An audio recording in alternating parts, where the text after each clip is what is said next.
Fala galera, beleza? Seja muito bem-vindo, seja muito bem-vinda ao Set Point Podcast, canal que fala de voleibol, liderança, construção e gestão de times e muito mais. Meu nome é César Feijão Benatti e eu tô aqui com meu brother Peter Bristotti. Tudo bem, irmão? Fala, Verjão. Fala, galera. Olha lá o meu caderninho, caneta na mão, bora falar de voleibol e muito mais. Bora! E hoje a gente tem um convidado de nível olímpico, campeão, não, campeão não, bicampeão olímpico. Cara que tem um currículo no voleibol que quase ninguém tem. Então, sem mais delongas, seja muito bem-vindo, Paulo Coco. Paulinho, muito obrigado por dar essa oportunidade de conversar aqui com a gente. Eu que agradeço, Feijão, Peter, pelo convite. Sempre um prazer conversar de voleibol com pessoas tão queridas, amigos. E falar de voleibol é sempre o que a gente mais gosta. É isso aí, show. Show de E bola. Paulinho, ó, a gente tá chique pra caramba aqui, a gente tem um parceiro, um patrocinador parceiro nosso aqui, que eu vou dar um recadinho aqui rápido do nosso parceiro, é a Nexus Next. Você que tá vindo aí para os Estados Unidos para trabalhar na liga profissional aqui, tem muita gente que quer fazer esse caminho também, e a gente tem essa dica especial para a galera que nos seguem aqui, para conversar com o Lucas Negrin, lá da Nexus Next, que é uma empresa especializada em consultoria, assessoria em negócios e todo o processo migratório aqui para os Estados Unidos. É uma mentoria completa para brasileiros em qualquer situação. Então, se você pensa em vir trabalhar, morar, ou até mesmo investir aqui nos Estados Unidos, entre em contato lá com a Nexus Next, que o Lucas vai te dar uma atenção mais do que especial. A gente vai deixar um QR Code aqui na tela, o episódio inteiro, e é só acessar aí o QR Code e dar início à sua jornada aos Estados Unidos, assim como o Peter e eu fizemos, e como o Paulinho está para fazer, né? Já já ele Em está aqui, breve. em breve estará aqui nos Estados Unidos também. Paulinho, então, cara, você é um cara que tem um currículo invejável aí no voleibol. Só dando um resumo aqui, porque, Peter, é outro cara que, se a gente fosse falar do currículo inteiro do cara, Fala de dois a gente episódios precisava de uns 2 só pro episódios só para currículo. falar do currículo dele. Então, vou dar uma passadinha rápida aqui. Teve uma carreira brilhante como atleta, um grande levantador lá na década de 80, 90 no Banespa, no Palmeiras. Depois fez a transição para técnico lá no Banespa mesmo, foi técnico lá no David. Lembra daquele time do David? Cara, era um timaço. Galera, Daí, vai escutando e vai vendo massa. onde o cara trabalhou, hein? Impressionante. Daí na Ung Sportville, né, lá no um time feminino também. Daí no Palmeiras Guarulhos, né? Palmeiras que tinha uma parceria lá em Guarulhos no comecinho da década de 2000, depois lá no Finasa Osasco, na época uma das épocas de ouro lá do Osasco, lá quando era patrocinado pelo Finasa, primeiro como assistente, depois como head coach. Depois teve uma passagem de um ano lá em Múrcia, na Espanha, depois Pinheiros, Vôlei Futuro, no Amil Campinas, no Minas, Aí no eu conheci o Praia Paulinho Clube, pessoalmente lá em Campinas. lá em Campinas, lá no Amil É. Campinas.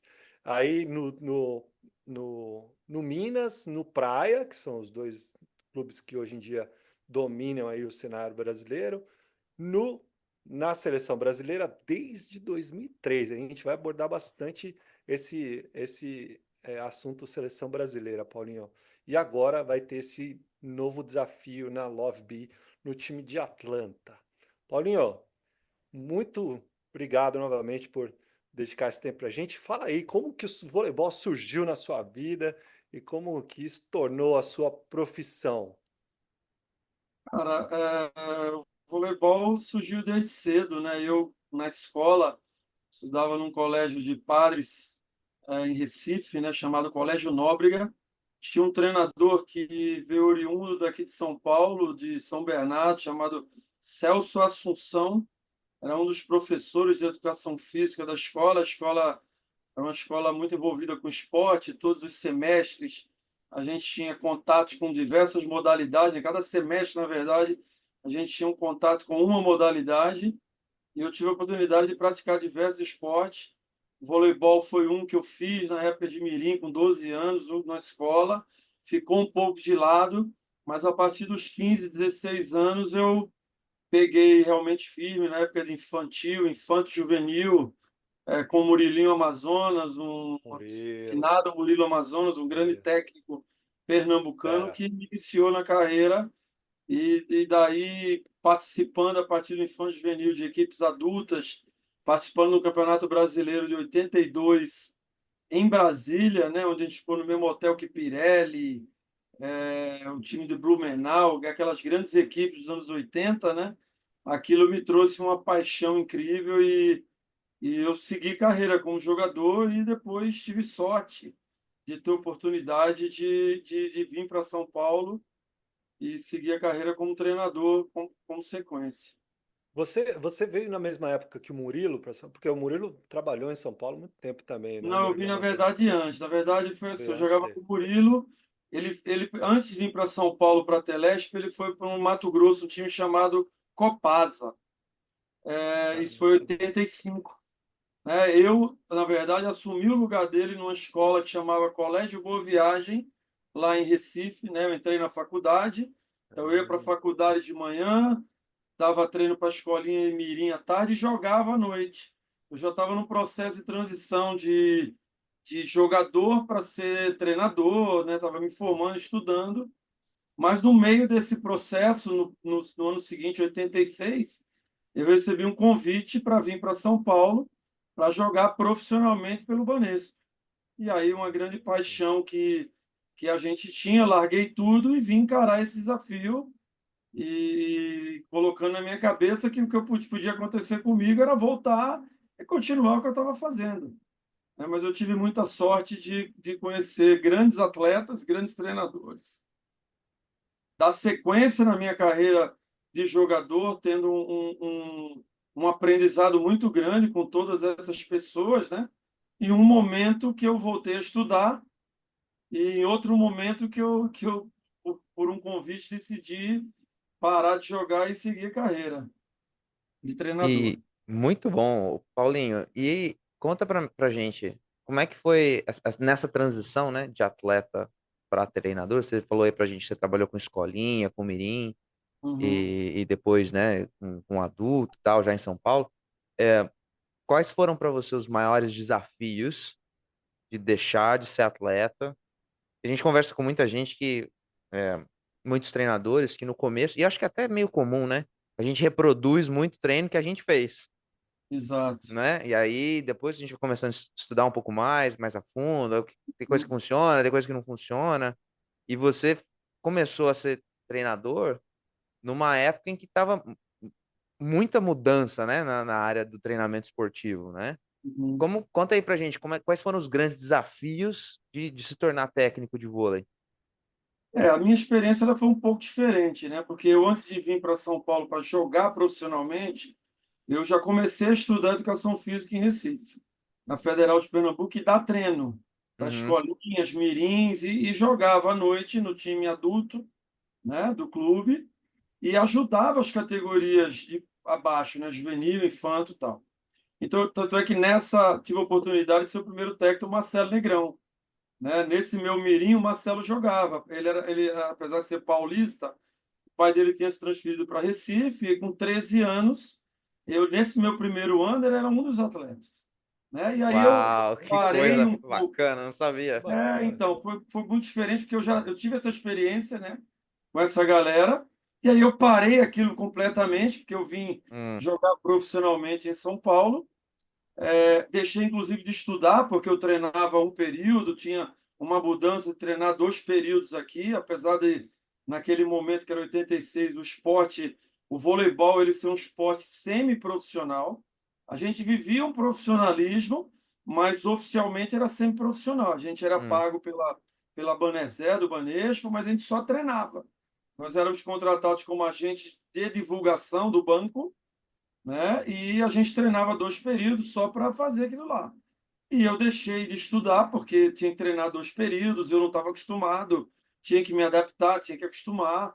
Fiz isso, mas uma lesão que eu tive muito grave no punho, em 87, no final do primeiro brasileiro, eu fiquei um ano e meio sem jogar. Eu fiquei de gesso 3 meses, depois recuperei um mês e meio, fiquei mais 4 meses, resumindo.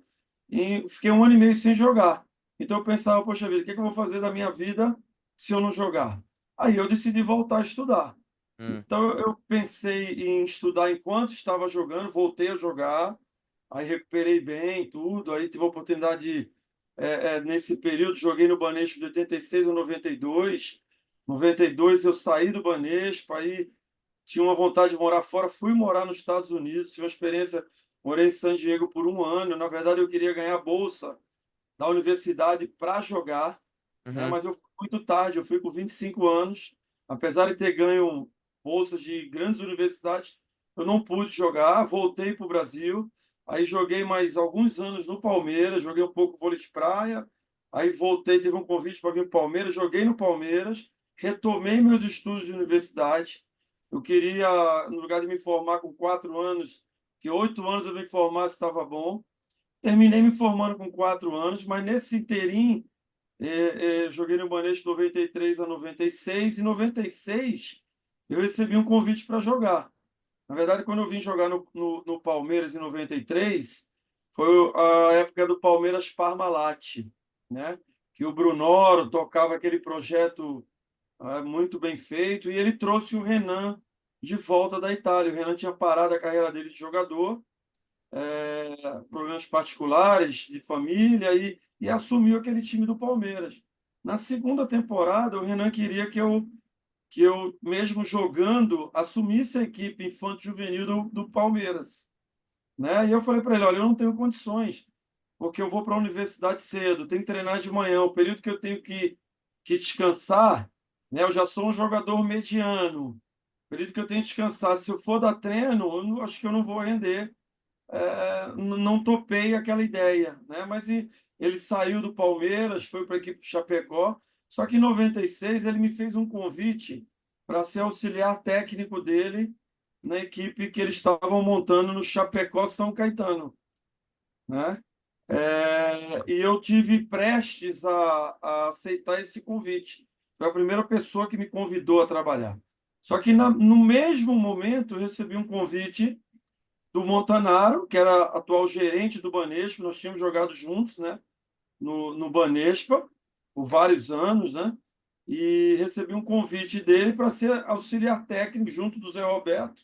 Convite junto do Zé Roberto, que eles estavam contratando o Zé Roberto. O Zé Roberto, na época, era técnico da seleção brasileira masculina na Olimpíada de Atlanta, em 96, né? Zé Roberto vindo daquela conquista em 92 e continuou até Atlanta, mas nesse ano específico, 96, ele tinha contratado. Zé Roberto ia sair da seleção e também recebi esse convite duplo. E aí eu decidi, apesar de ter alguns convites ainda de contratos como jogador, Palmeiras, Lupo Náutico, acho que eu tinha umas 3 propostas na época. Eu achei que eu poderia dar uma continuidade mais longeva como treinador, né? E decidi em ir para o Banespa junto com o Zé e com o Montanaro, porque no Banespa eu também seria técnico do juvenil masculino, Uhum. né? Eu achei que eu iria ter uma possibilidade de aprendizado maior sendo técnico juvenil também, onde em São Caetano com o Renan eu só seria auxiliar técnico da equipe adulta, né? E aí foi essa transição. E aí, respondendo tua pergunta, desculpa ser tão longo, mas eu tinha tranquilo. um receio muito grande, porque eu, saindo recém de jogador, jogando com muitos jogadores daquela época, CETEC juvenil nem tanto. Acho que foi uma Hum, transição tranquila. Mas no ano seguinte, quando eu tive a possibilidade de assumir o adulto, quando o Zé saiu, eu não quis assumir porque eu não me achava preparado de assumir uma equipe dando treino e comandando jogadores que eu tinha acabado de jogar junto. Então eu achei que eu deveria aprender mais, rodar um pouco mais como treinador, como auxiliar técnico para aprender, para daí poder assumir uma equipe adulta realmente como treinador. muito bom. A gente, Essa época de juvenil aí do Banespa, quem que virou jogador forte? O principal foi o Diogo e o Kleber Diogo. Oliveira, né? O Kleber Mineiro. É. O Diogo tinha grandes jogadores, o Banespa tinha uma grande formação de base, né? Mas o time que mandava naquele momento era o time do Suzano. O time do Suzano, para você ter uma ideia, era formado por William, levantador mago, de oposto era o André Nascimento. É, De meio era o sim. Rodrigão e era o Vinícius, um rapaz que jogou pouco. E de ponteiro era o Ezinho e o Rodrigo Canhoto. Rodrigo Canhoto. Esse time Nossa. era uma base que vinha de Era. infanto juvenil do Pinheiros, e É, o Suzano começou, a partir desse ano, montar uma estrutura de base, de juvenil, e levou esse time todo, infanto juvenil do Pinheiro, e esse time dominava. é. Mas a gente conseguiu ser campeão paulista em cima deles, né? E ali tinha uma época muito boa, porque tinha também o Olímpico, estava em Campinas, Uhum, tinha um time juvenil da Pro Esporte, que Uhum. o Tema era técnico, sim. né? Tinha a equipe do São Caetano, que tinha um trabalho muito bom também, o Luiz Omar era técnico, eu tinha assumido o Banespa e o Magar era técnico do Suzano. Sim. Então foi um campeonato juvenil muito importante, tinham grandes jogadores, mas efetivamente do Banespa, quem deu sequência mesmo na carreira foi o Diogo e o Kleber Oliveira. Eu lembro porque eu jogava nessa época. Só que eu É, era né? mais novo. Eu sou 2 anos mais novo que o Diogo. Eu jogava no Pinheiros na época. Na O época, o Diogo é sete Infanto do oito Pinheiros. 80. É, eu sou 80. Na É, época, eu subia, eu jogava, eu era infante, subia pro juvenil. E o juvenil do juvenil. Pinheiros tinha três caras. Era o Rafão, o Rafael, Lembro, Rafael, eu o trabalhei com Rafael, ele. o Danado e mais um cara lá que era sócio do Aham. Pinheiros. E era O o Silvio, time, era o Barba na época. o Barba, eu lembro O do Barba. Barba. E eu subia e a gente jogava Grande contra com trabalho. esses times. Só tomava porrada, né? Lógico, mas Mas o Suzano contratou todo o time o do Suzano é Pinheiros, né? sinistro. Levou o time Exa- inteiro do Pinheiros para lá e exatamente. mais uma época muito boa, de grande aprendizado, cara. Essa Nossa, era molecada craque. foi bem bacana. A gente não, Tomei bolado de todos esses caras aí. Que bom. a gente não sabe como teria sido a história se você tivesse continuado jogando, Paulinho, mas o que a gente sabe é que a gente agradece que você decidiu se Exato. tornar técnico. O voleibol brasileiro É, agradece por é. você ter aceitado esse convite. E eu já vi uma lição muito interessante. Você falou que você não se sentiu preparado. Olha a importância da gente ter esse self-awareness, né? De saber se eu consigo entregar ou não e o que que eu preciso fazer para chegar lá. Isso é uma coisa muito importante que às vezes na sede de querer chegar nos degraus Ah, mais altos, a gente passa o carro na frente dos bois, né? exato. Eu acho que o voleibol, quando você trabalha como treinador, o voleibol, na minha opinião, é a variável menos importante, no sentido que todos nós entendemos de voleibol. Quem jogou voleibol, quem teve contato, quem fez alguma coisa envolvida com o esporte, entende do voleibol. Mas a partir do momento que você comandar pessoas, primeiro você precisa ter uma parte técnica muito importante. Quando eu falo de parte técnica, não é de voleibol, é conhecer a ciência do esporte, né? O condicionamento físico, o desenvolvimento motor, todas as habilidades que recorrem do esporte, em que fase você tem que fazer cada coisa, qual idade. Então, quando a universidade, na verdade, te dá esse conhecimento, né? Depois de graduado, eu ainda tive uma preocupação de entender um pouco mais da ciência do treinamento e fiz uma pós-graduação, uma especialização em treinamento esportivo, né? Porque uma coisa é você treinar, o que você falou. Ah, eu viro treinador, eu vou ministrar os treinos que eu recebi. Quer dizer que aquilo foi certo, foi errado? Eu hoje tenho 3 próteses em articulações, 2 no joelho e uma no quadril. Será que o treinamento que eu fiz não contribuiu para isso? Né? A nossa geração, eu sou de uma geração intermediária entre a geração de prata, né? Aquele pessoal que foi desbravador, e a geração de ouro, que foram nossos juvenis. Eu sou nesse meio aí. Mas nós fomos muito cobaias de treinamento, num processo que era baseado em treinamento russo, e a gente tinha muito pouquíssimo conhecimento, quer dizer, tinha muito conhecimento para a época, mas a gente sabe que muitas das coisas que a gente fazia na época, no custo-benefício, eram muito mais prejudiciais à saúde do indivíduo do que benéficas, né? Então a gente pagou um preço físico muito grande daquele treinamento, né? Apesar de a gente trazer uma bagagem muito grande de grandes treinadores, de grandes situações que a gente fez, a ciência do treinamento evoluiu muito. Eu acho que o estudo teórico te dá isso. Acho que a prática de ter a oportunidade. Eu sou muito grato pelas oportunidades dadas, tanto como jogador, de ter jogado, desde que eu vim jogar no Banespa, o Zé Roberto jogava, tive a oportunidade de jogar com o Xandó, Montanaro, Amauri, Léo, Ruiz, tantos caras que você aprendeu tantas coisas, né? E se juntar a parte teórica com essa situação desses atletas e grandes treinadores que te ensinaram alguma coisa, que você viu ele fazendo em outras equipes, por exemplo, nunca tive a oportunidade de trabalhar com o Bebeto, mas a gente sempre acompanhou o trabalho dele, ele foi o percussor como treinador no Brasil, né? Em termos de fazer uma comissão técnica multidisciplinar, de treinamento, do profissionalismo, de ter que treinar aquele tempo todo, não só ele, mas Jorjão, Brunori, toda essa galera que veio na sequência. Então, eu sou muito grato de ter tido a oportunidade de viver aquele momento com tantos profissionais tão qualificados e ter a oportunidade de adquirir tanto conhecimento. É legal que você fala pra gente disso, né? Às vezes o treinamento que a gente recebe não necessariamente vai ser aquele que nós vamos aplicar para todas as equipes, né? E eu já vi particularmente cada equipe que você dirige, eu estou falando do Paulinho como head coach, né? Como treinador principal, Uhum.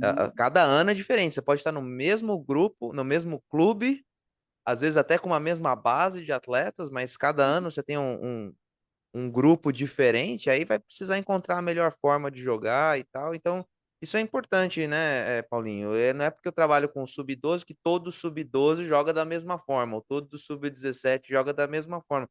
São pessoas, né? Pessoas são diferentes. Só ver ali o que encaixa ali naquele grupo, e isso não é uma coisa que é fácil, né? Que se fosse fácil, todo mundo fazia. Exato, isso é uma frase que eu uso sempre. Fosse fácil, qualquer um fazia. Né? É E você isso falou é aí. muito importante, porque eu acho que independente de você ter princípios que norteiam o trabalho, princípios básicos, né? Por exemplo, você trabalha numa equipe infanto-juvenil, determinada faixa etária, determinadas características motoras que imperam naquele momento, determinados conhecimentos, mas as pessoas são indivíduos únicos, né? Então, uma coisa que eu aprendi, por exemplo, na nossa época, a gente falava muito em periodização, Hum, né? Por causa de treinamento, tal, e porque era esporte coletivo, né? E a gente aprendeu que não existe periodização, na verdade, existe uma individualização. Existe um treinamento que ele é planejado para aquela pessoa ter um desenvolvimento durante o ano. E aí você une aquela pessoa, aqueles indivíduos ou aqueles atletas dentro de um contexto coletivo, que é o mais importante dentro do voleibol. Talvez por isso que se torne o mais difícil, né? Porque, na minha opinião, o voleibol é o esporte mais coletivo de todos, porque é o que você tem a maior necessidade de interação entre as partes, né? Apesar de que eu também tenho uma visão diferenciada que também não existe esporte individual, né? Porque ninguém faz nada sozinho, até uma quem faz e pratica o esporte individual, ele tem uma equipe multidisciplinar e pessoas que ele tem que treinar junto, sparrings, seja no tênis, né? Seja ele nunca faz nada sozinho, né? Mas exato. o voleibol, a regra já te exige ter uma interação com alguém. Você precisa de alguém, a não ser no fundamento saque que você executa sozinho, você tem que passar a bola para alguém para receber. Você tem que receber a bola de alguém para passar para alguém, você tem que receber de alguém para definir. Então, você tem todos os outros esportes coletivos, não. A regra permite você driblar todo mundo, fazer uma cesta, fazer um gol no handball e no voleibol, não. Então, acho que o voleibol é o esporte mais coletivo de todos. E acho que a questão de grupo, de coletividade, de se fazer equipe, ela é muito mais acerbada no voleibol que qualquer modalidade. Espetacular. Muito bom. É isso aí. Galera, para quem está assistindo aí pelo YouTube, viu que eu dei uma sumida aqui, é que meu laptop não estava carregando, mas agora está. Minha filha entrou no escritório também. E aqui é podcast da vida real aqui, viu, Paulinho? Faz parte. Paulinho, você teve uma vasta história E em certo momento você entrou numa seleção brasileira, né? Uma seleção brasileira que no começo da década de 2000 estava crescendo, vinha já de 2 bronzes, né, nas Olimpíadas anteriores, e aí começou, eh, já fez um ciclo depois de 2000 com o Zé mesmo, né, começou lá, eh, aliás, o ciclo de 2000 começou com o Na Marco verdade, Aurélio, não? começou com o Marco Aurélio O subindo Marco Aurélio, no ciclo exatamente. 2000, né? Até 2000 era o Bernardino feminino, o Isso, Zé ficou até 96 no masculino, o ciclo 2000 masculino quem fez foi o Radamés, Radamés, e isso. aí Verdade. o Bernardo foi para o masculino 2000 e começou com o Marco Aurélio, e o Zé entrou, na verdade, em 2003. 2003. Daí você entrou junto com ele, certo? Isso. E aí teve, obviamente, a gente lembra daquele resultado de 2004 que foi um resultado marcante. Só que aí tiveram 2 ciclos de muito sucesso. O ciclo de 2004 a 2008 e de 2008 a 2012 foram ciclos muito bons. Uhum. É, principalmente pelas 2 medalhas de ouro que vocês ganharam lá em Pequim e Londres. Como você classifica o voleibol antes desses 2 ciclos e depois desses 2 ciclos, e até comentando durante esses ciclos, qual que foi como foram os processos, como foram os pensamentos para primeiro chegar no topo e depois se manter nesse topo? Ó, cara, foi uma surpresa, né? Porque, na verdade, eu vim do voleibol masculino, né? E em 97, depois primeiro ano que eu fiz o Banespa, teve essa equipe do David, foi a primeira oportunidade de trabalhar com voleibol feminino, depois o NG. Aí, 2000, eu tinha ido para o Palmeiras, o Zé para o futebol, e 2000 ele foi para o Osasco, e ele me convidou para retomar para o voleibol, sendo auxiliar dele em 2000, Osasco, que aí entrou esse ciclo, né? A gente entrou em 2000, a gente estava em Osasco em 2003, ele recebeu o convite do Ari de dar essa continuidade, vinha um ciclo meio tumultuado, meio turbulento do voleibol feminino, e aí ele me ligou em agosto de 2003, falou, olha, eu tive um convite, falei, Zé, vai firme, toca firme, eu seguro o clube aqui, a gente vai estar junto e vamos, né? E a gente começou esse trabalho com um grande objetivo de o feminino ter um grande resultado, né? Que estava batendo na trave, vinha com os 2 bronzes, como você falou, e a gente tinha aquele anseio de uma grande conquista, né? Tinham 3 títulos de Grand Prix e tal, mas vinha uma Olimpíada que se aproximava muito próximo ali, e a gente vislumbrava uma possibilidade de uma grande conquista, né? Uhum. Tanto é que a equipe, quando a gente assumiu em 2003, a equipe vinha de um 7º lugar no Mundial, 6º lugar no ranking mundial, e a gente já no primeiro campeonato, na Copa do Mundo, que era a primeira classificação para a Olimpíada, a gente ficou em 2º lugar, só perdendo da China, né? Já garantindo a classificação. A única competição que teve naquele ano, 2003, no segundo semestre, né? Que na verdade o Zé entrou e nós assumimos em agosto de 2003, né? 2004 a gente só teve uma competição que foi o Grand Prix.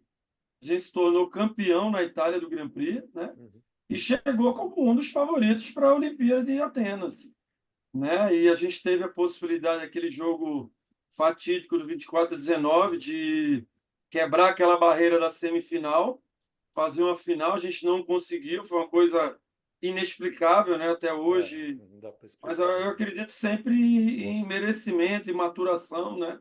E acredito que o voleibol feminino brasileiro não estava preparado para aquele momento. E aí Uhum. podemos exemplificar algumas coisas que demandariam um pouco de tempo aqui.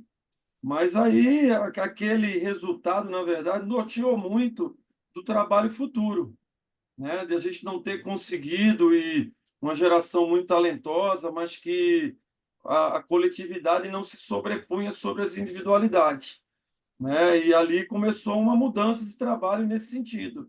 A partir de 2005, de se valorizar muito o grupo, a formação, tanto é que a gente tinha a ideia da Fofão e da Valeuska já participarem de algumas competições no ano de 2005 e como se desenvolveu o trabalho e aquele grupo foi assimilando bem e a gente não achou justo elas entrarem para a última competição daquele ano, que as meninas vinham, foi um ano que a gente ganhou tudo, né?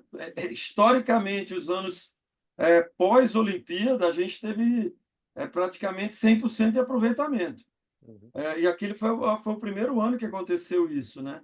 E aí a gente começou a criar, balizar o trabalho em cima de algumas características principais. Primeiro, grupo, equipe, fazer uma equipe, né? Participar de treinamento, participar de competições, então não escolher competições, não ficar fora. E aí vem esse exemplo da Fofão e da Valeushka, né? E tentar mudar um pouquinho a mentalidade de treinamento do feminino, em termos de a gente sempre vislumbrava três situações principais. Primeiro, a gente tentar tecnicamente se basear pelas asiáticas, principalmente pelas japonesas, né? O refino técnico, aquela coisa toda. Então, chegar próximo da perfeição ali, a gente não era a equipe mais alta, a equipe mais forte, então a gente tinha que primar por uma qualidade técnica muito grande. Segundo, a questão física. A gente tinha que treinar muito, se dedicar muito fisicamente para tentar se igualar às cubanas, que era a nossa referência física, né? E o terceiro ponto, tentar melhorar um pouquinho a estatura da equipe para aproximar das europeias, né? Então, a gente tentou balizar nessas três situações principais: técnica, física, física também em termos de estatura, e a quarta em termos de processo de coletividade. Todas participarem, todas estarem em todas as competições. Tá? E a quinta, que é a principal, tentar desenvolver uma mentalidade vencedora, né, naquele processo. Então, houve ali um ciclo, estava até assistindo um dia desse aí, a série que é muito bacana, As Bicampeãs, Ah, mostra muito um legal, pouquinho a muito história legal. eu me emocionei muito, me arrepiei muito assistindo alguns episódios, porque a gente viveu aquele processo dessa construção, passamos por vários percalços no caminho, os vice-campeonatos mundiais para a Rússia, perda do Pan-Americano aqui no Brasil para Cuba, né? A equipe ser Uhum. marcada como uma equipe amarelã, que sempre chega e não ganha. Então, foi aquele processo, né? Então, quebrar esse gelo. E a gente precisava ter uma grande conquista. Não bastava ser a equipe que mais ganhava Grand Prix, que todo ano era a equipe que mais ganhava os campeonatos. Até hoje, na minha opinião, Estados Unidos e o Brasil são equipes mais regulares em termos de resultado geral, em termos de competição, né? Se manter entre as principais, até respondendo a sua pergunta na sequência, é até mais difícil você chegar, né? Uhum. Mas naquele processo a gente estava assim em busca de uma grande conquista, que culminou em 2008, né? Então, passando por todos esses percalços, a partir daquela conquista houve uma coisa assim, houve uma mudança de patamar, né? A gente passou ali, foi muito difícil a semifinal contra a China, vindo de todo daquele histórico, né? Quando a gente passou, foi tal, mas mesmo assim, você viu uma equipe assim que não bastava ser vice-campeã. Apesar de ter quebrado uma barreira, se a gente é vice-campeão olímpico ali em 2008, ia continuar sendo as amarelonas. Uhum. Ia continuar sendo aquela equipe que chegava na hora e não confirmava, Hum. né? E você confirmando aquele título realmente mudou um pouco a história. Mudou um pouco também as nossas vidas, mudou um pouco também o processo para o bicampeonato, porque não foi fácil se manter ali, foi até mais difícil. E a gente teve uma situação que foi muito difícil, que estava muito claro na cabeça da comissão técnica a mudança de levantadora e a perda de duas principais líderes, que era Fofão e Valeushka. Uhum. Apesar de ser um time campeão olímpico e ter mantido uma grande base para 2012, e as jogadoras não entendiam muito aquela situação, por que de manter todo mundo treinando, por que de jogar todas as competições, mas a gente precisava preparar as levantadoras, né? E a gente conseguiu aquele bicampeonato olímpico que mudou a história do voleibol brasileiro, né? Todos Sim. nós foram marcados para sempre na história e, né, o voleibol mundial foi uma das equipes que marcou, né, a história em cima de tudo que fez, né? Referência de jogador, referência de treinador, referência de comissão técnica, referência de trabalho. Então, é o que a gente leva até hoje. A gente tenta cada vez melhorar, porque a gente sabe que a concorrência cada vez aumenta. É. Não, e é interessante você falar que houve algumas mudanças interessantes durante esse período, que é um período aí de, sei lá, 8 a 10 anos, talvez, né? Entre o começo da a história de vocês na seleção brasileira até 2012, que foi o segundo ouro olímpico. E aí, aí que vem minha pergunta também em relação a isso. Quais Uhum. eram as coisas que vocês acreditavam muito que vocês foram ou obrigados a mudar ou vocês viram que vocês precisavam mudar, tanto em metodologia quanto em dinâmicas de psicologia, parte física, parte de recrutamento de atletas em relação à parte tanto de cultura, mas como parte física também de estatura, capacidade física. Quais foram essas mudanças, né? De algo que vocês acreditavam antes para algo que vocês passaram a fazer por necessidade ou por estudo, que vocês viram que era importante. Não, eu dividiria assim em algumas etapas, né? Eu acho que quando a gente entrou em 2003 até o ciclo de 2004, apesar de ser muito curto, foi uma referência, né? Primeiro em termos mundiais, em termos da nossa equipe, né? A partir de 2005 foi o início de um novo trabalho, foi o início não da criação dessa metodologia, mas eu acho que 2003 para 2004 foi juntar o que a gente tinha de melhor e tentar fazer o resultado que a gente tinha ali, né? A partir de 2005, não, foi iniciar um novo ciclo, né? Com aí sim construindo e calcificando e plantando balizando algumas situações muito importantes, como eu citei anteriormente, questão física, estatura, técnica, Uhum. formação de grupo e formação de mentalidade vencedora. Eu diria que esses 5 pontos foram que balizaram o trabalho inicial, Foram se né? E aí desenvolvendo ao houve longo do processo. desenvolvendo ao longo do tempo. E Certo. aí houve a primeira conquista, né? Aí a gente conseguiu o que a gente queria. E aí foi o seguinte, como é que acontece a coisa de a gente se manter nesse principal, né? Aí houve ali primeiro, a questão de trabalho. Jogadoras que vinham ali com uma idade que eram 4 anos mais velhas, né? A gente não conseguiu manter a mesma carga de treinamento físico. Então, quais adaptações que a gente tinha que fazer ali no trabalho físico para a gente ter o mesmo rendimento? Segundo, aspectos mentais. Será que essas jogadoras que tinham sido campeãs olímpicas, elas estavam dispostas a passar pelas mesmas situações para construir uma nova equipe vencedora? Como eu citei, exemplificando a mudança de levantadoras, a gente precisava que todas jogassem todos os campeonatos. Por exemplo, a gente teve campeonato, vou dar um exemplo para vocês, 2009. Nós vamos jogar uma Copa Pan-Americana em Miami, né? Que nós fomos questionados pelas jogadoras por que a gente ia ficar na Universidade de Miami, em alojamento, apesar de ser como hotel, ficar 2 por 4, mas tinha que tomar banho em banheiro coletivo e tal. Jogadoras que tinham visto o hotel do lado para a gente ir, né? E aí o Zé falou, mas peraí, né?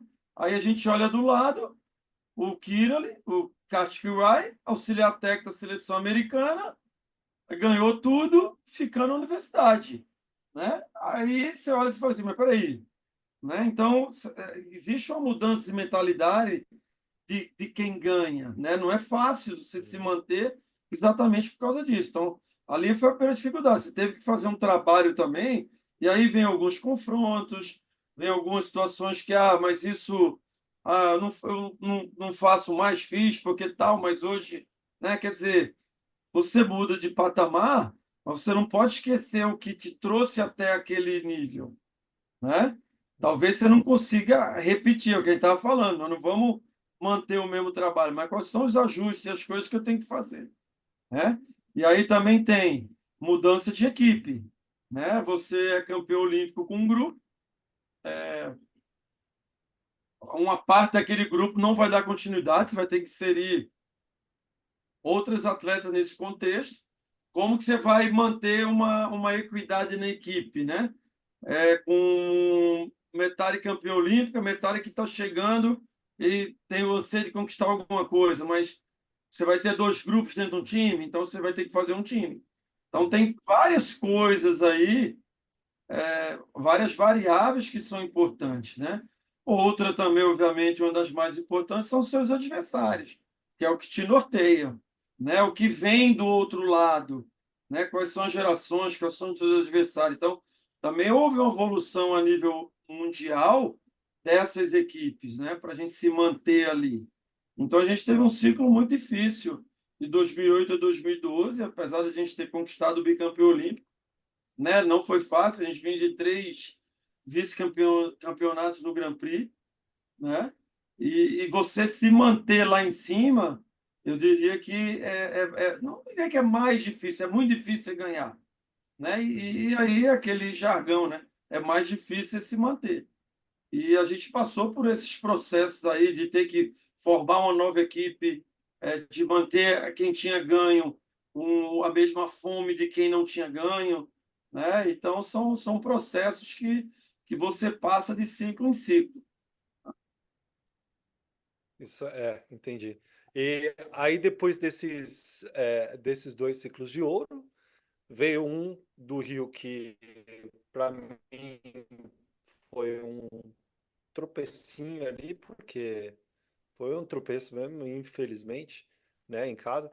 Mas depois, prata em Tóquio e agora bronze em Paris, que parabéns aqui, publicamente, que a gente já conversou lá, dando os parabéns para vocês em particular, mas a gente quer deixar os parabéns publicamente aqui no nosso podcast também. Essas duas medalhas, o que elas representam para o vôlei brasileiro e o que ela traz como projeção para os próximos anos? Acho que isso é muito importante, é como eu citei anteriormente, né? Eu tive a oportunidade de participar de 6 Olimpíadas, né?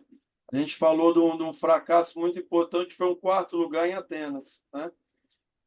O segundo foi esse do Rio que você fala, que nós fomos quinto, perdendo no quinto set de 15-13 para a China, que foi campeã olímpica, Uhum. né? E a Olimpíada é um campeonato diferente em todos os sentidos, não diria que ingrato, porque na verdade é uma coisa inexplicável, porque o momento ele é muito importante, né? E hoje a gente tem uma fórmula diferente. Em Paris já tivemos uma fórmula diferente, com É 3 verdade. grupos de 4, né? A gente sempre participou de Olimpíada com 2 grupos de 6. O cruzamento sempre foi uma coisa muito, muito difícil, e porque era menos difícil classificar numa chave de 6 entre os 4, né, do que passar no cruzamento, que era considerado o jogo da morte, né?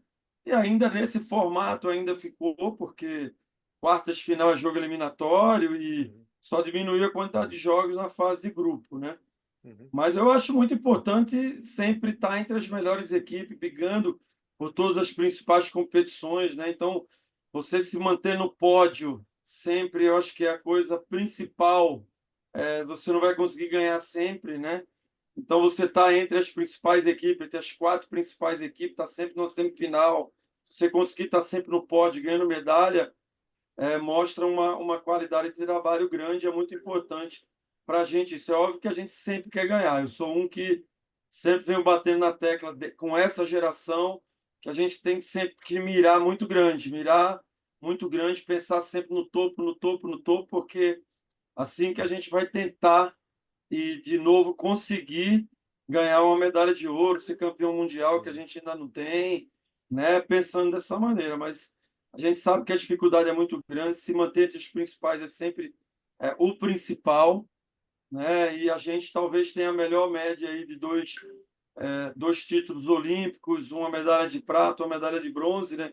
A China tem dois campeonatos olímpicos, mas você vê nas últimas não chegou, tem um bronze em Pequim, né? Estados Unidos chegou nas 5 últimas com medalha, mas tem uma medalha de ouro, tem 3 de prata. Quer dizer, você vê, são os países que mantêm o melhor handicap aí de resultado, né? E eu creio que está se mantendo entre as melhores do mundo, sempre para o voleibol brasileiro é muito difícil, porque a gente tem particularidades de dificuldade que são maiores que outras, né? Talvez não tanto Estados Unidos, mas o intercâmbio é muito mais fácil entre as equipes europeias que estão do outro lado de competição, onde a maioria dos campeonatos são do outro lado, do que nós, né?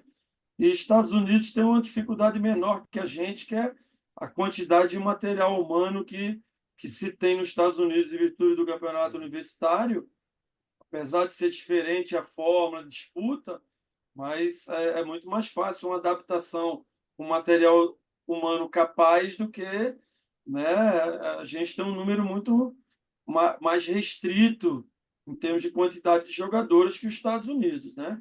E a gente vem conseguindo se manter entre as principais equipes. Então, eu creio que o fundamental para a gente que sempre foi a base. A gente tem que melhorar o nosso trabalho de base, o nosso recrutamento de jovens atletas com condições físicas, do que a demanda internacional hoje em termos de estatura, em termos de qualidade técnica. A gente tem um número de jogos muito baixo na nossa juventude, né? Pouquíssimos campeonatos na base. E eu acho que a fórmula do Brasil se manter entre as principais equipes é tratar com mais carinho a base, fazer um maior investimento, retomar um intercâmbio maior nas nossas categorias de base, para a gente continuar se mantendo, porque a nossa concorrência ela está muito qualificada. Muito bom. E aí, Muito mais bom. um que defende a base, hein? Feijão? Olha lá. Base é a base. A gente é muito defensor da base Base é aqui, a Paulinho. continuidade de tudo. Sem a base, você morre. Exatamente, exatamente. Uma curiosidade aqui minha. Agora com o Mundial sendo de 2 em 2 anos, como que isso muda a preparação de uma seleção?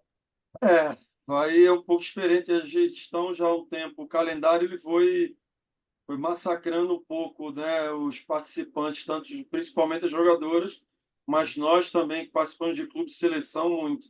E a partir de 2025, a tendência é mudar um pouco isso, né? A tendência da Federação Internacional é diminuir para 2 competições importantes por ano, ter um break maior na transição clube-seleção, seleção em clube, dar um descanso para essas atletas, né? E óbvio que vai mudar um pouco esse formato de preparação, porque a gente tinha um ciclo de 4 anos, onde o primeiro ano ele sempre foi um ano muito descartado por todos os países, né? E aí tinha o segundo ano muito importante, que era o ano de Mundial. Terceiro, que era o pré-olímpico, que era o mais importante, junto com o continental, que era o pan-americano, né? Os continentais. E aí o ano olímpico, né? Hoje o Mundial, entrando no primeiro ano e terceiro ano, mudou, né? Vai mudar. Quer dizer, é a primeira oportunidade que a gente tem disso aí.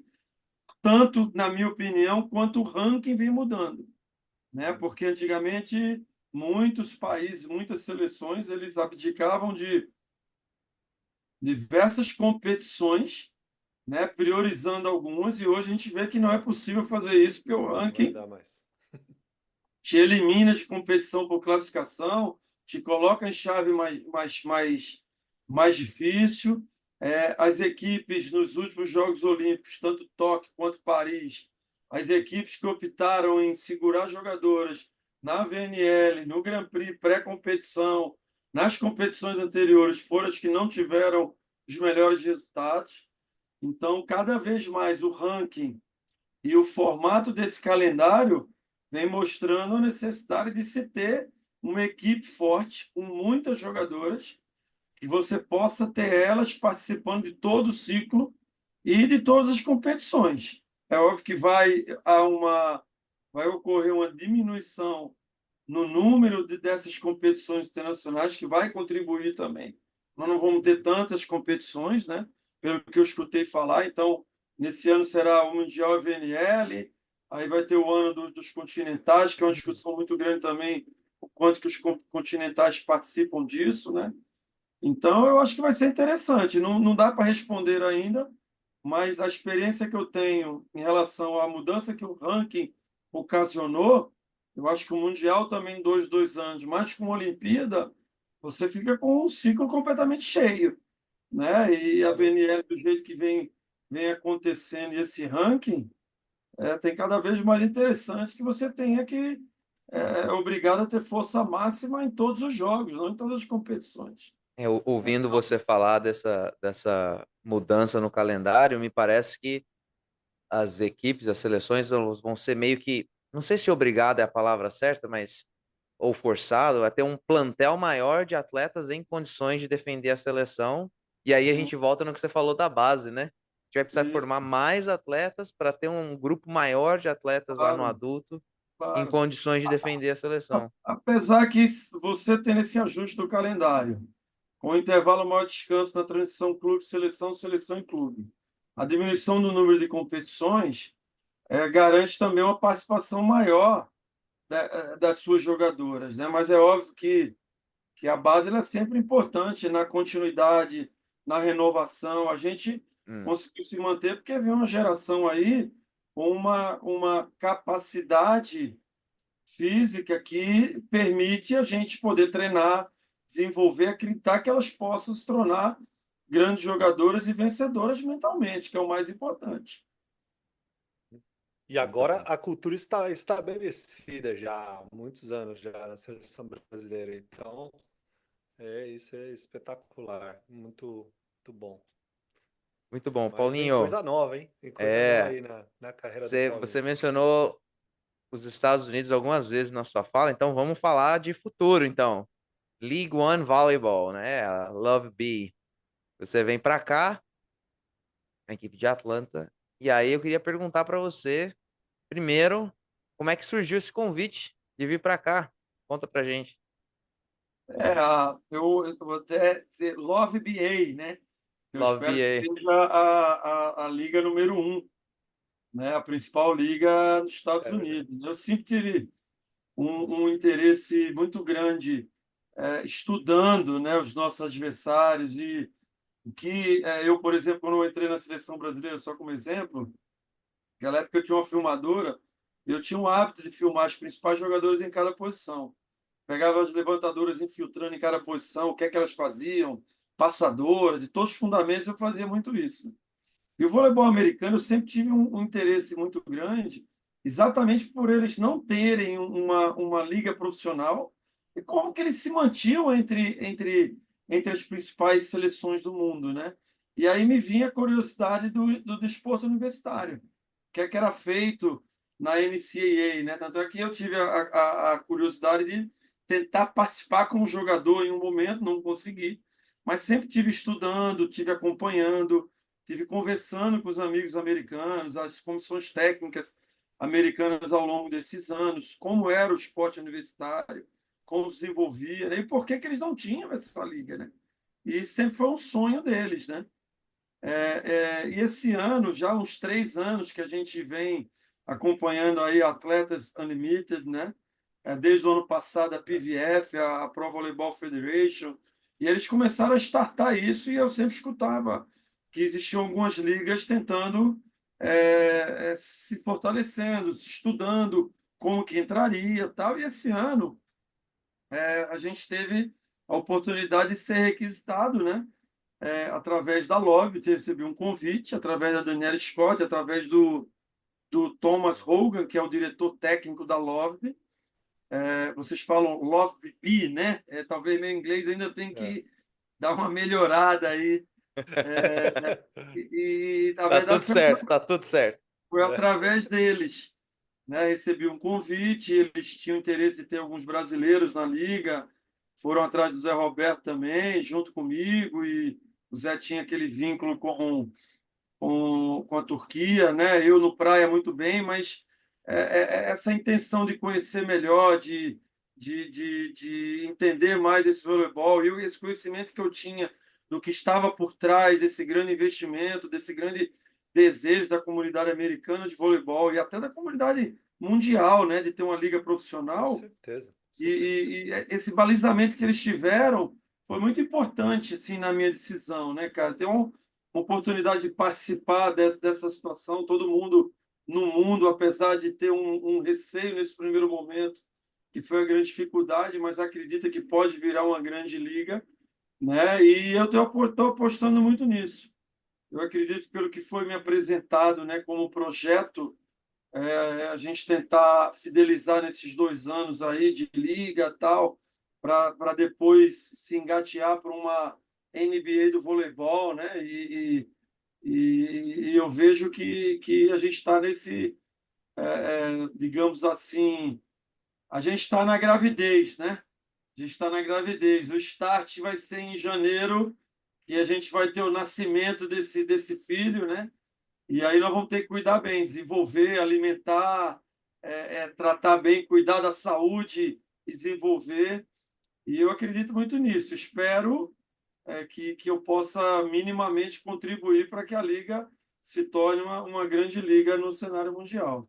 Você fala dessa projeção, né, da liga, da expectativa que, inclusive, nós temos também. E eu sempre digo, Paulinho, que se as ligas americanas, ou qualquer uma das ligas americanas profissionais, decolarem mesmo, eu e os Estados Unidos já sendo a potência que é, sem ter, ou que vinha sendo, sempre foi, na verdade, sem ter uma liga profissional, se essas ligas decolarem, vai ser muito difícil para o resto do mundo, porque o material humano aqui é uma coisa impressionante. Você vai para a competição de clube e num final de semana você tem 100, 200 quadras em um final de semana com um monte de molecada competindo, né? E isso vai se refletindo lá no universitário e depois com essa retenção dessas atletas universitárias, que as que muitas das que compõem a equipe americana, a equipe olímpica, são profissionais e acabam jogando em outras ligas, conseguir Uhum. reter essas atletas nos Estados Unidos e até atrair atletas de outros países para cá, vai ficar muito difícil para o resto do mundo. Isso é a minha projeção, né? Minha expectativa, não sei. O que que você acha? Os Estados Unidos podem se tornar uma potência como no vôlei, como é no basquete hoje? Eu acho que já é uma potência, né, Peter? Se você pegar os 5 últimos Jogos Olímpicos, os Estados Unidos esteve no pódio, Uhum. né? Os Estados Unidos hoje tem todos os títulos das competições mais importantes, né? Exemplo de Mundial Olimpíada, eles conseguiram e não tinham nenhum deles, né, nos últimos anos. Então, eles já são uma potência. Eu acho que a grande mudança, na minha opinião, do fortalecimento da seleção americana, na minha visão, são duas. Primeiro, a entrada do Kyrgios, né, onde primeiro do Rio Marcante, e depois principalmente do Kyrgios no sentido de fazer equipe, né? E segundo e principal para mim foi a mudança, segundo me consta, em termos de quantidade de bolsas, de equidade de gênero, né? Que o esporte que mais cresceu, um dos, foi o voleibol feminino nos Estados Unidos, né? Eu acredito que isso vem em função disso. Estou falando em termos universitários. Então, eu acho que você traz uma qualidade, né, posterior em cima de uma quantidade, né? Então, antigamente, por exemplo, vamos fazer uma comparação. A seleção americana se baseava em tinha 20 grandes jogadores e aquele grupo ele tocava um ciclo, né? Hoje não, hoje você vê que pode mudar metade do equipe americano de um ano para o outro, porque o esporte universitário favorece isso, porque cresceu muito, né? Que antigamente não tinha. Então, eu acredito que eles já são uma potência. Claro, pode aumentar, né? Pode somatizar isso aí? Pode. Depende do que a liga vai fazer. Também tem outros problemas, né? Que é uma participação maior do número de estrangeiras, e aí você vai ter limite de estrangeiros no futuro. Você não sabe ainda o que aconteceu com a Itália, por exemplo, né? Turquia. Você cresce, mas também você vai ter alguns problemas de firma quando cresce muito a liga, mas isso também acarreta problemas para a seleção. Mas eu acredito que os Estados Unidos vai continuar sendo uma das grandes potências do voleibol feminino mundial, E né? agora com o Paulinho, Paulo Coco aqui também. Olha, primeiro assinando totalmente embaixo do que você falou das mudanças que os Estados Unidos fizeram nesses últimos anos. Primeiro iniciando o ciclo com o Rick McCutcheon, que mudou a cultura da seleção americana feminina, Uhum. muito muito bem em termos táticos, em termos técnicos, uns sistemas e tal. E o Kira ali quando entrou, ele deu uma continuidade e melhorou isso num patamar muito mais alto. E uma coisa que eu ouvi de quem participou de ciclos com o Kira ali, como atleta, foi a cultura do time. A cultura mesmo de pertencimento, daquele lance que você falou mesmo de mentalidade vencedora, de Ah, estabelecer processos extra-quadra, não só dentro de quadra, mas extra-quadra, para claro. crescer esse sistema das seleções americanas. Muito bem. Aí E eu.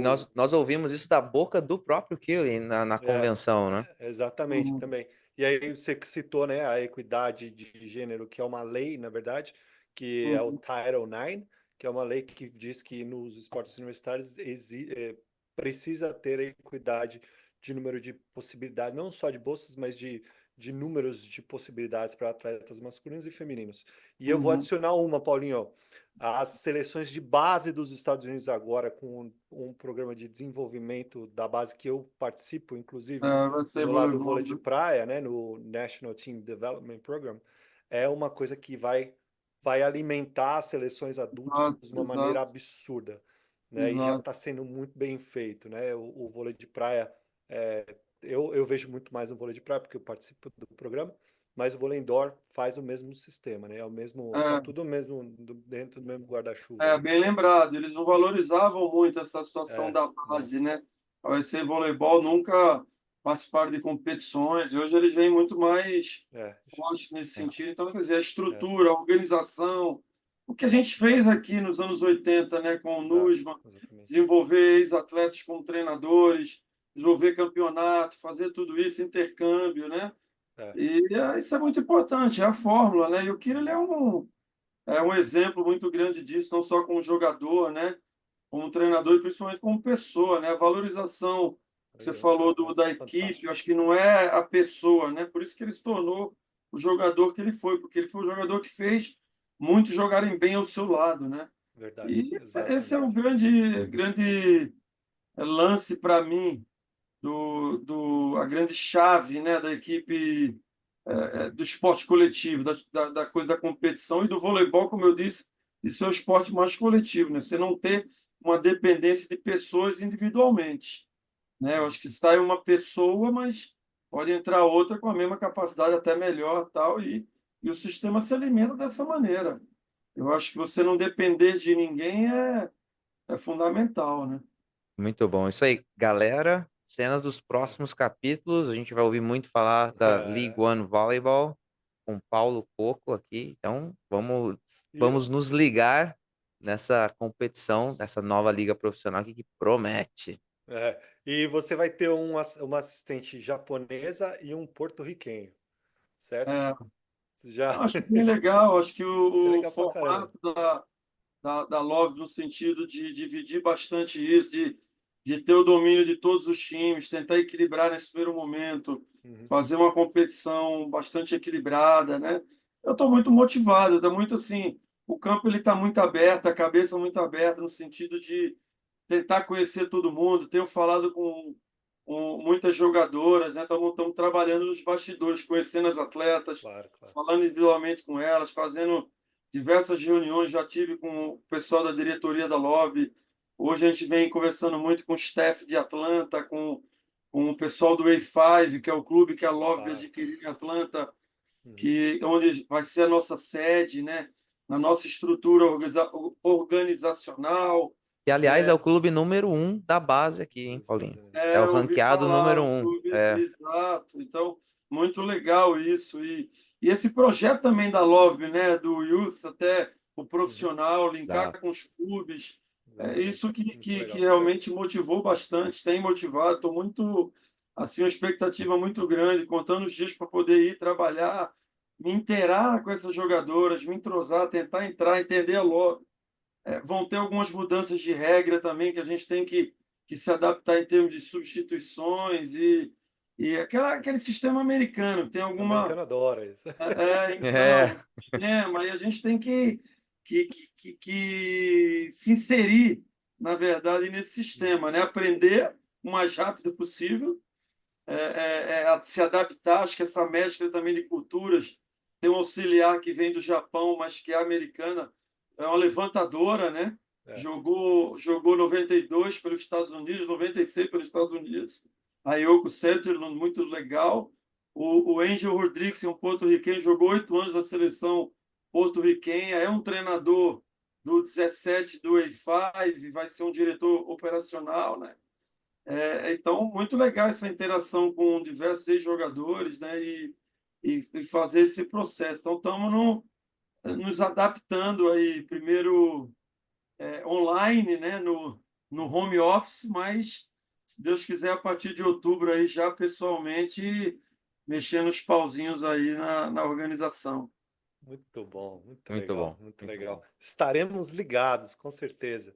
E eu não sei se E se prepare que qualquer dia a gente vai bater na porta lá pra gente Opa, um assistir o teu prazer, treino vai lá. visitar lá, pô, vai prazer. visitar. Não sei se durante a temporada vai ser. Estão precisando de auxiliares técnicos aí para meter a mão na massa, hein? Opa, Opa! mandarei meu currículo. Mandaremos. Mandaremos o currículo. Paulinho, agora a gente tem uma parte do nosso podcast que é uma parte mais perguntas mais pessoais aqui que a gente faz para todos os nossos convidados, tá bom? Então, galera, fiquem ligados porque esse é o nosso quadro Ataque e Defesa.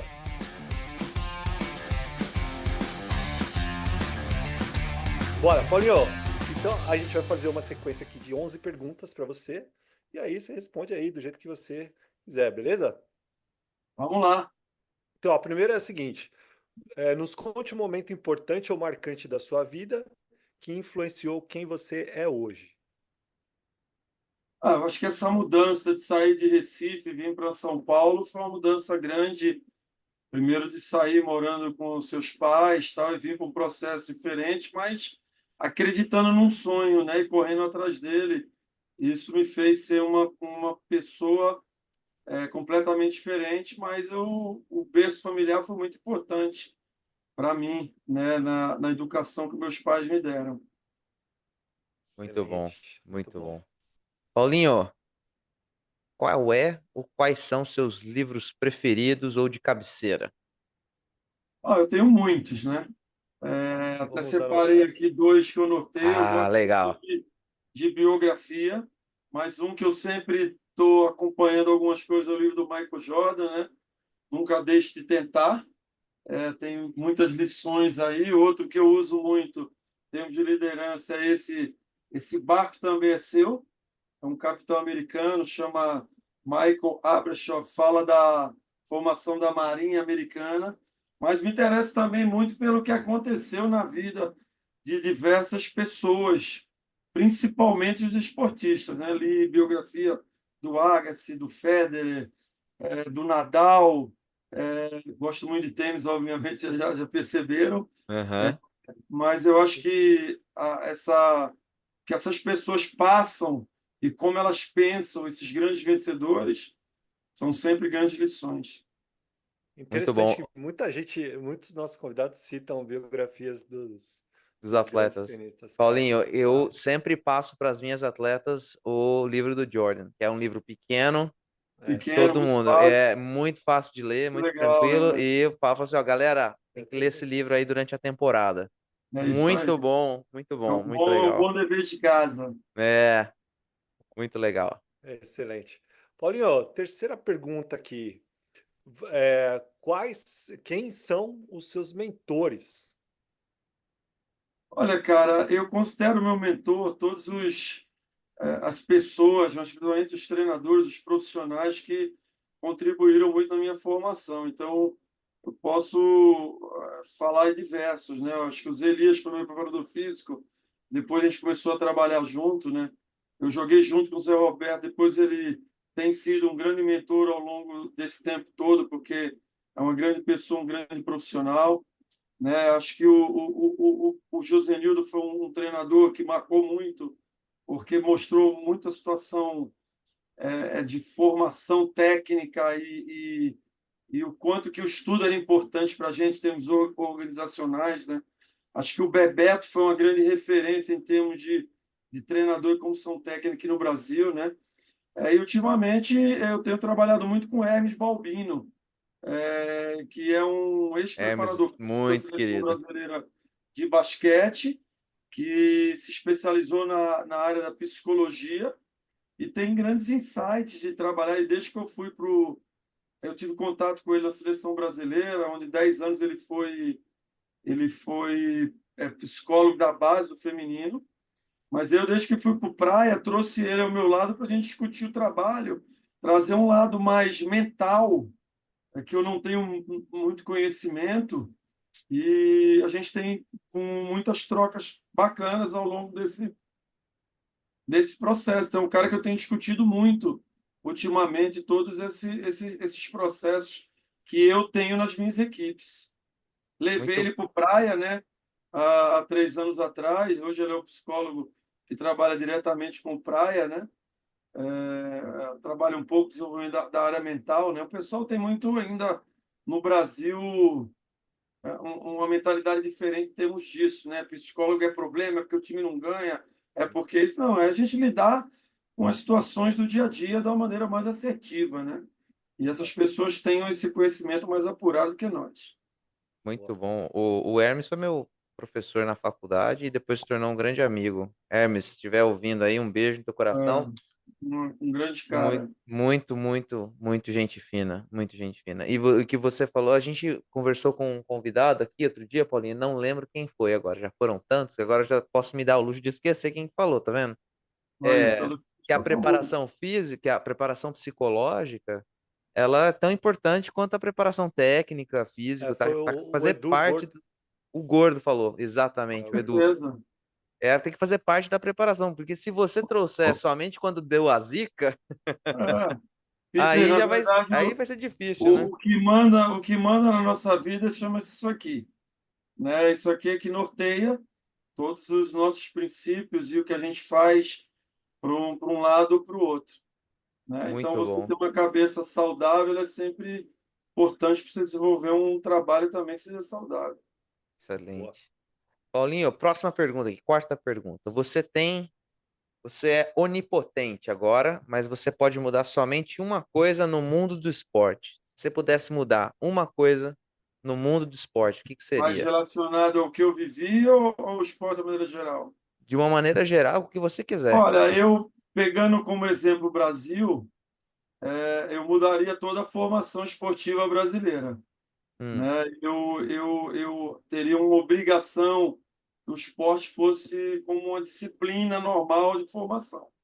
Ou eu até diria o seguinte, não copiaria, mas adaptaria o modelo americano para o Brasil, em termos de escola e tempo integral ligado com esporte, né? Um período você estuda, um período você faz esporte, e principalmente eu pegaria os profissionais com a melhor qualificação e colocaria esses profissionais para desenvolver esses trabalhos e principalmente na base, na parte do alicerce, né? Sei lá, 10 a 15 anos, mais resumido, de 12 a 15 anos, né? Eu acho que eu colocaria esses principais profissionais fazendo esse trabalho. espetacular. Quem tá, Muito quem bom. tá vendo pelo YouTube tá vendo nosso sorrisão aqui, ó. Que coisa linda de escutar. Muito bom, excelente. Paulinho, próxima pergunta. Você tem algum arrependimento? Se sim, qual é o seu maior arrependimento? Não, a gente sempre assim toma as decisões com o que a gente tem e as variáveis do momento, né? E eu sempre tomei decisões achando que seria melhor eu tomar determinada direção, seja escalar determinada jogadora, seja tomar uma decisão na minha vida, o que é que eu vou fazer, ou tal. Então eu sempre fico muito tranquilo com isso, né? E eu sempre trabalho da melhor maneira que eu possa para que a coisa possa acontecer da melhor maneira possível. Então, obviamente que eu errei muito na minha vida, cometi muitos erros que, se eu tivesse o conhecimento naquele momento que eu tenho hoje, eu obviamente tinha tido uma atitude diferente, mas em termos de se arrepender de alguma coisa, porque não me arrependo de nada. Eu fiz o que eu tinha que fazer, sou quem eu sou porque eu tomei essa atitude e paciência. É a vida. A vida é viver dessa maneira, da melhor maneira. E é assim que eu levo minha vida, assim que eu acredito. Então, eu tomei as melhores atitudes, faço o melhor que eu posso, independente do resultado que isso venha a ter. Muito Excelente. bom, muito bom. Agora, vamos pegar a moeda e virar. Talvez seja uma pergunta mais fácil, mas não necessariamente é mais fácil. Qual o teu maior orgulho? Do que você mais se orgulha? Olha, eu olhando para trás, e realmente ver minha trajetória, um cara que nasceu numa cidade pequena, em Olinda, Pernambuco, e ter tido a oportunidade de participar de 6 Jogos Olímpicos, que sempre foi um sonho, né? A gente, como criança, sonha em defender a seleção brasileira, que é ter o país. A gente fui jogador de futebol, joguei vôlei e por ser um jogador limitado, vi que ali eu não teria chance, né? Mas isso nunca foi uma situação de objetivo que eu tive, de metas. Isso aconteceu na minha vida pelas decisões que eu tomei, pelo trabalho que desenvolvi, pela maneira que eu me preparei. Mas eu me orgulho muito da minha trajetória, de poder ter participado das principais equipes, de algumas das principais equipes do voleibol brasileiro, seja no naipe feminino, de defender a seleção brasileira por tantos anos, já são mais de 20 anos, né? De defender o nosso país, nosso povo nas principais competições, representar bem isso, conquistar medalhas, ganhar medalha de ouro olímpica, estar entre as principais equipes do mundo e ter conseguido adquirir esse know-how com a ajuda de muitas pessoas ao longo desse caminho, me dá um orgulho muito grande, né? E sou muito grato a Deus, a meus pais que propiciaram a educação, que me deu essa possibilidade de estudar, de adquirir muitos conhecimentos e de ter coragem de enfrentar esses desafios e esses convites, essas oportunidades que pintaram na minha vida, como agora de mudar de país, de balançar um pouco as decisões familiares, mas de encarar que está se aparecendo pela frente. Então, meu orgulho é esse, é de não fugir desses desafios e se orgulhar dessa trajetória que a gente construiu ao longo desse tempo. Muito bom. E eu vou dizer para você também que a gente também se orgulha de dizer que Paulo Coco é nosso, é do Brasil. É verdade. Muito, muito mesmo. Prazer. Paulinho, ó, agora indo lá mais para uma parte pessoal. Então, alguma coisa que ninguém sabe. Ninguém sabe que Paulo Coco Adora tênis. E Paulo Coco é um adora ter. cara tranquilo, apesar de aparentar super estressado e super nervoso. Então, aquele Ser cara da calmo, beira apesar da. de falar alto, gritando, que parece que está brigando com todo mundo sempre, né? Você sabe que eu falo para um monte de gente, gente, olha, parece que quando eu tô na quadra, que eu, né, mas eu preciso ter certeza que tá todo mundo ouvindo o que eu tô falando. Tem um monte de gente em volta, pô. Isso é meio Excelente. surdo, né, filho? Então, Ou isso. Muito Vamos bom. lá, Paulinho, próxima pergunta aqui, mais pessoal ainda. Família é? tudo. Família é tudo para mim.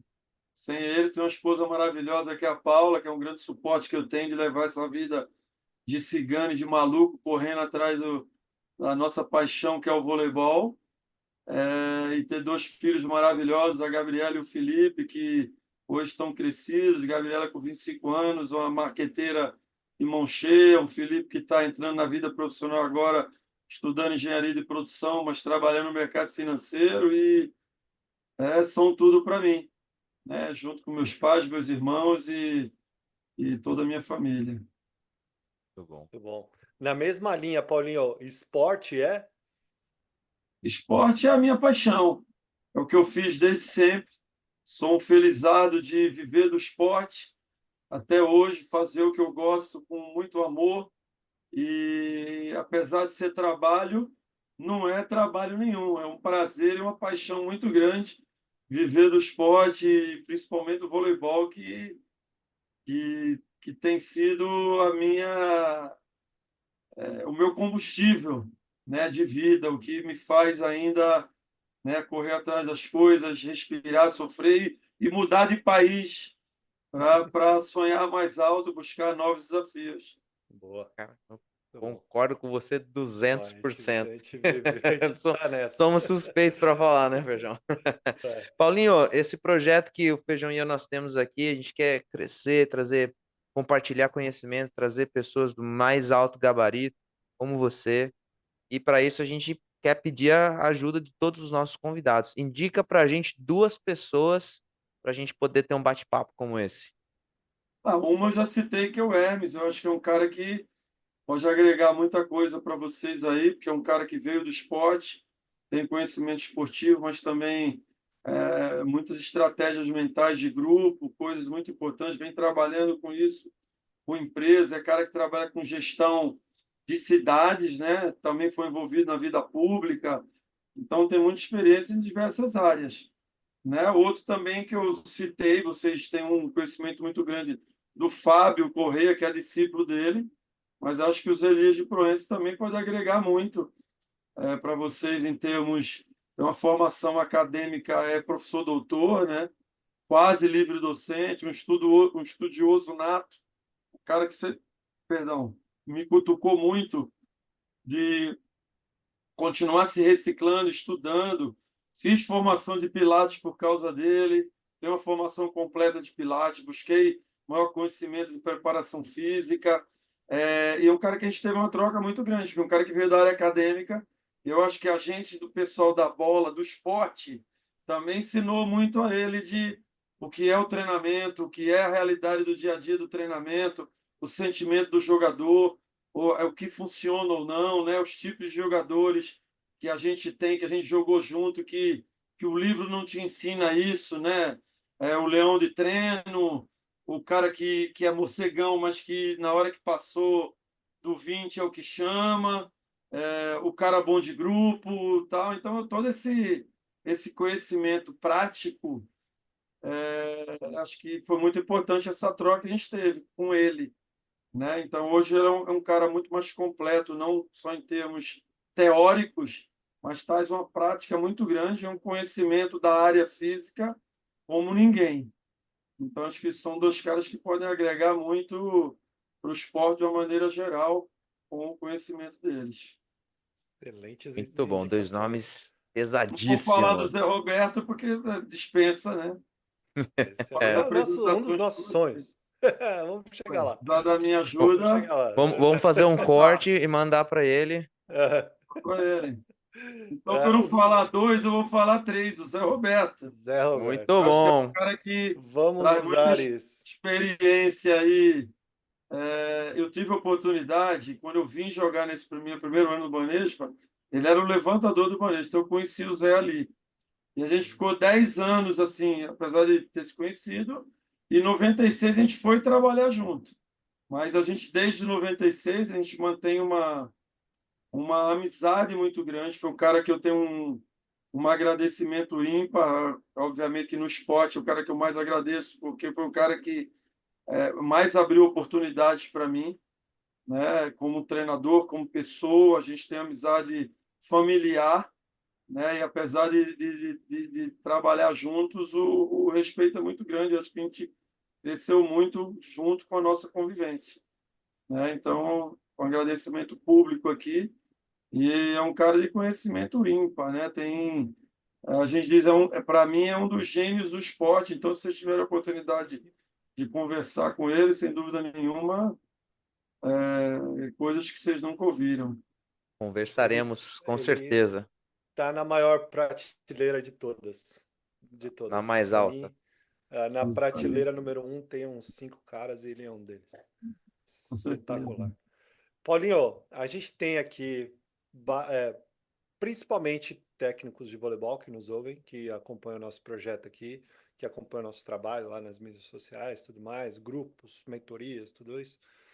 Temos desde o cara que trabalha e da menina que trabalha na cidadezinha do interior, lá da pequena cidade do Nordeste, do Sul, até técnicos de nível olímpico como você, atletas, entusiastas do esporte, todo mundo que nos ouve e nos assiste aqui. Deixa um recado para essa galera, por favor. Eu acho que é sempre muito legal eu digo sempre que a gente vive um eterno aprendizado, né? Quando você achar que já aprendeu tudo, você está próximo da morte, né? Porque todo trabalho que a gente desenvolve, a gente tem um aprendizado. Toda pessoa que eu trabalho junto, desde atleta, membro de comissão técnica, eu estou sempre aprendendo com eles, né? Então, eu não diferencio o nível dessas pessoas, se é um cara olímpico, se é um treinador lá da escola do interior de um estado do norte. eu acho que são todos profissionais que merecem o nosso respeito. A gente vive do voleibol, até porque eu contei minha história.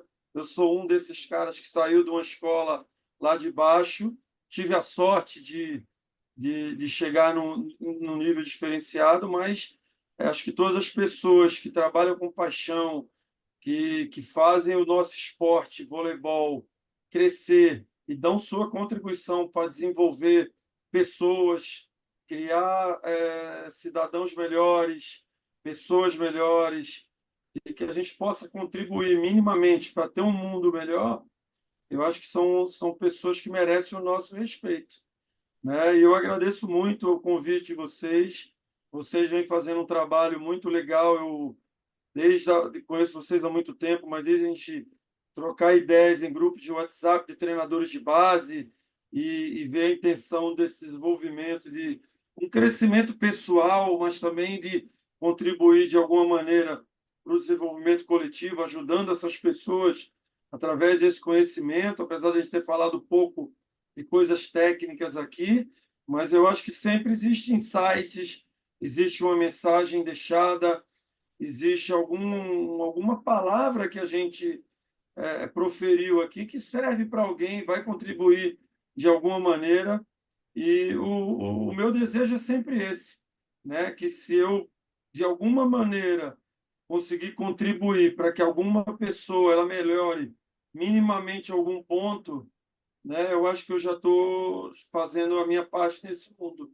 Então, eu agradeço a oportunidade, digo para essas pessoas que corram atrás dos seus sonhos, né? Façam e se dediquem da melhor maneira que vocês possam, a paixão de vocês, é o que vocês gostam de fazer, que vocês vão serem pessoas felizes e pessoas realizadas que vão colocar a cabeça no travesseiro e dormir o sonho dos anjos.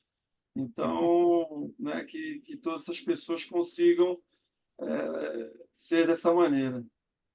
Muito bom, Espetacular. que recado poderoso.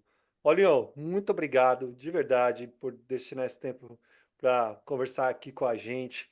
Tenho certeza que todo mundo que ouviu a gente, assistiu a gente, deu páginas e páginas de anotações, assim como eu tive aqui, muitos insights importantes. E, pô, você, além de ser um dos meus maiores, uma das maiores referências profissionais para mim, um grande ídolo, com certeza você é um grande ídolo para mim. E, pô, ao mesmo tempo que você é um grande ídolo, um cara que é super referência, um cara super humilde, super acessível. Todas as vezes que eu mandei mensagem para você, que a gente trocou ideia, a gente bateu papo de igual para igual, nunca teve nenhum resquício de superioridade, nada. Foi muito papo muito legal, sempre aprendi muito. E, poxa, muito obrigado mesmo por abrilhantar o nosso podcast, cara. Valeu demais. Eu te Quando, agradeço.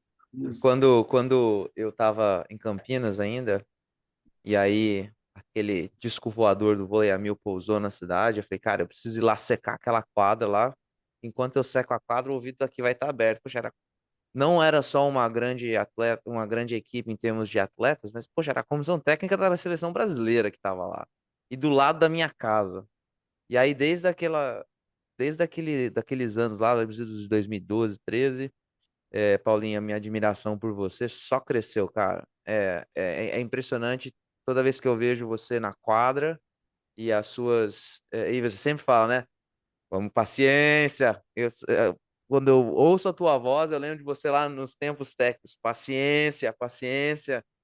E essa paciência de buscar, de sempre continuar buscando os sonhos, como você disse, é um exemplo para mim, é uma inspiração de que se a gente realmente trabalhar com honestidade, com competência, sem passar por cima de ninguém, a gente pode conseguir conquistar muitas coisas e tenha certeza absoluta, cara, que você é uma das maiores referências profissionais que eu tenho. A tua acessibilidade é algo que eu preconizo para mim mesmo. Todo mundo que vem e conversa comigo, eu tento também responder da melhor forma, do mesmo jeito que os meus ídolos e as minhas referências fazem comigo, eu tento fazer da mesma forma com todo mundo. Eu te agradeço demais por ter separado esse tempo, Desejo muito, muito sucesso quando você vier para cá e tenha certeza que a gente vai bater lá na tua porta para secar quadra também, para aprender. Muito obrigado, muito obrigado. Seja bem-vindo aos Estados Unidos quando você chegar por aqui. E publicamente eu queria terminar dizendo que eu sou muito grato por tudo que você representa para o voleibol brasileiro e, por que não, no voleibol desse planetoide em que a gente vive. Muito obrigado por tudo que você faz, que você já fez e que ainda vai fazer. Valeu. Eu que agradeço pela palavra de vocês. Não é tanto, né, mas a gente tenta fazer o melhor que a gente pode. E vamos se encontrar aí nos Estados Unidos. Temos novos desafios Certamente. e com certeza vou buscar a ajuda de vocês aí, que tem um grande conhecimento do voleibol americano, né? Eu que vou estar engatinhando aí, né, no meio de toda essa galera que já vive esse tudo isso aí, mas vamos lá, vamos nos adaptar e estamos abertos para essas discussões, essas histórias, trocar ideias, trocar conhecimentos. Acho que o aprendizado aqui ele é recíproco, né? E sempre foi, e todas as pessoas que eu conheço do voleibol sempre me ensinam muito. E é muito legal trocar essas ideias, tá? Estou sempre disponível, pode ter certeza. Boa. Tá Muito bom. obrigado. Valeu mesmo. E, galera, muito obrigado mesmo por vocês terem acompanhado esse episódio até aqui. Foi épico. Mais um com uma grande figura do voleibol, Paulo Coco. E a gente vai ficando por aqui. Não se esqueça de acessar o QR Code aqui da Nexus Next. Se você desejar fazer esse caminho, migrar para os Estados Unidos, contacta o Lucas Negrin, que ele é o cara, hein? Ele vai te ajudar a chegar a realizar esse sonho que a gente já está vivendo. Tá certo? Muito obrigado. Compartilhe, comente, faça esse episódio chegar a muita gente aí. Valeu, galera. E não se esqueça, como eu sempre digo, volte para conferir o próximo. Valeu! Valeu, galera. Até o próximo.